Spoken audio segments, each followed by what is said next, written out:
Assalamualaikum warahmatullahi wabarakatuh. Bertemu lagi dengan suara saya, Alex Suhendra. Lagi hujan krecek-krecek ini. Kita akan lanjutkan kisah dari pertemuan kita sebelumnya. Langsung saja, ini adalah kisahnya. Pada malam kelima, Ratu Sahrozat melanjutkan ceritanya.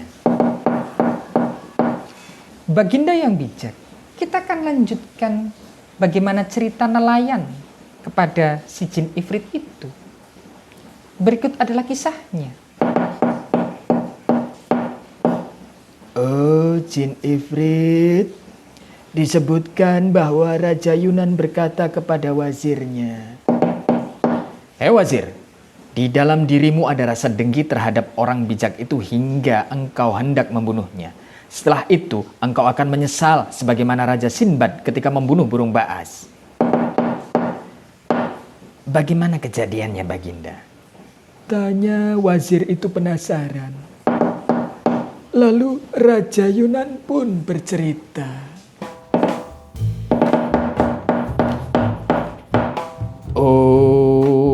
Disebutkan bahwa ada salah seorang raja Persia yang sangat menyukai tontonan keramaian, suka bertamasya dan berburu. Sang raja mempunyai burung baas. Burung baas adalah burung sejenis burung elang yang ia pelihara serta tak pernah berpisah dengannya siang dan malam. Bahkan tatkala tidur di malam hari, ia tetap memegang burung itu di tangannya. Jika pergi berburu, ia membawa burung baasnya.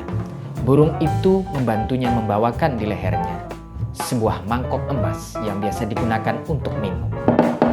Suatu hari, sang raja sedang duduk-duduk santai. "Wahai Baginda, ini adalah saat yang baik untuk berburu," ucap burung baas.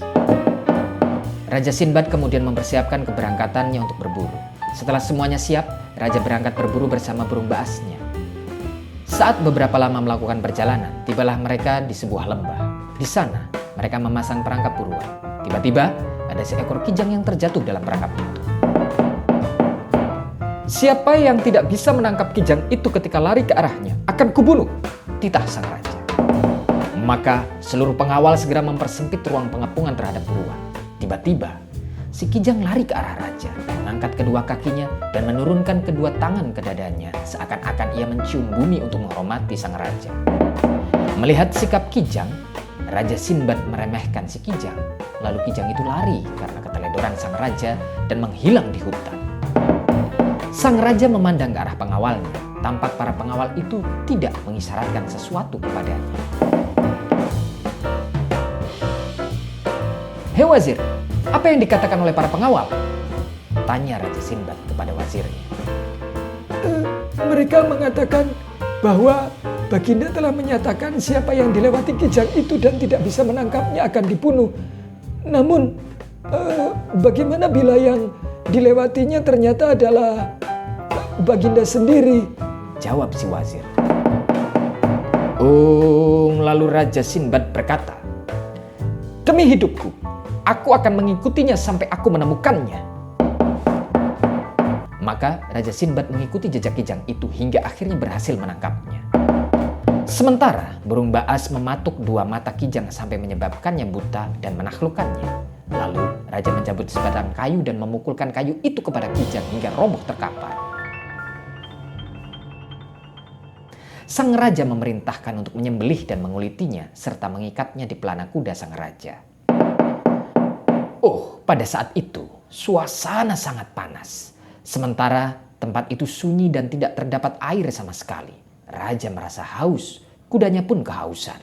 Raja mencari-cari sesuatu yang bisa dimanfaatkan. Lalu ia melihat sebuah pohon yang mengeluarkan air seperti mentega. Saat itu, raja memakai kulit di telapak tangannya. Raja kemudian mengambil mangkok di leher burung baas dan mengisinya dengan air. Ia letakkan air di kedua kaki burung itu. Tiba-tiba, burung baas mematuk mangkok itu hingga terbalik.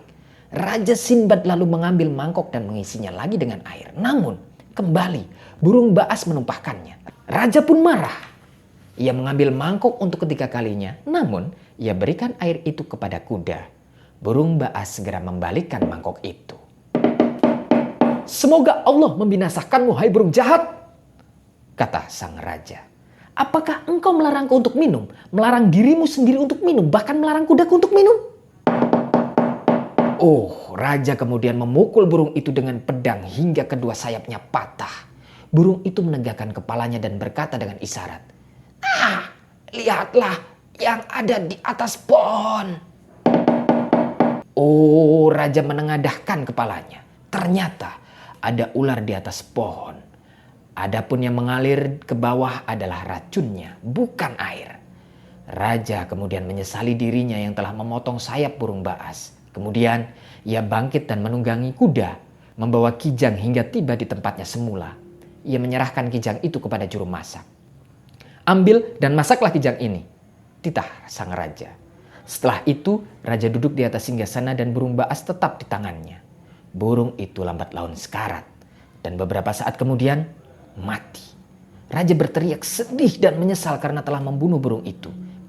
Padahal burung itu sudah membebaskannya dari kebinasaan. Demikianlah cerita tentang Raja Sinbad.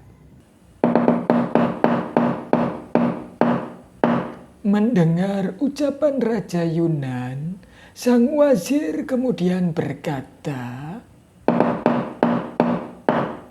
Baginda yang bijaksana, apakah bahaya yang telah hamba lakukan sedang hamba melihat keburukan dari orang itu? Sesungguhnya hamba berbuat demikian hanyalah demi kecintaan hamba kepada Baginda. Suatu saat Baginda akan mengetahui kebenarannya. Jika Baginda terima saran hamba, maka Baginda harus menjauhinya. Jika tidak, maka Baginda akan binasa sebagaimana celakanya seorang wazir yang telah menipu putra seorang raja. Bagaimana ceritanya, hai wazir? tanya sang Raja Yunan. Lalu kemudian wazir pun bercerita.